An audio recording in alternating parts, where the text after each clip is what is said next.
च्या मार्फत महाराष्ट्रातील धनगर समाजाला एकसंध व्हायची गरज आहे आणि तुम्ही जर आमच्या मागं मोठ्या ताकदीने उभं राहिला तर जीवाचं रान करण्यासाठी मरायला तयार आहे या मी मरायला तयार झालतो तो म्हणजे संभाजीनगरमध्ये झालो, पंढरपूरमध्ये झालो, मसवडमध्ये झालो, लोणंदमध्ये झालो 7 तास आम्ही रस्ता अडवला कशासाठी? बेभान होऊन लढलंच पाहिजे त्यामध्ये नाही. पण जर तुमच्या मागं एवढं पाठबळच दिसत नसेल तर लढणारा मरून जातो. हो, बीके कोकरेसारखा हिरा या समाजानं गमावला. अजून काय सांगू तुम्हाला? बरं आम्ही तो उच्च शिक्षित आहे, घरच्यांच्या अपेक्षा आहेत, या सगळ्या गोष्टी आहेत.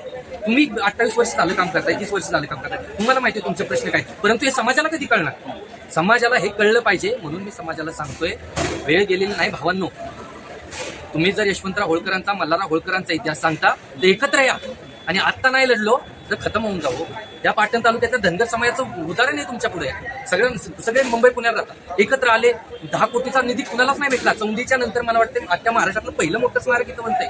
मग ह्याचा आदर्श कधी तुम्ही घेणार आहे? तुम्ही एकत्र नाही आला, नाही आपल्याला कोण आरक्षण देऊ शकत हे मी परखडपणे तुम्हाला सांगतो. त्यामुळे या व्हिडिओच्या मार्फत हात जोडून विनंती करतोय, भावांनो, मल्हार योद्ध्यांनो आणि आमच्या रणरागिनींनो, एकत्र या.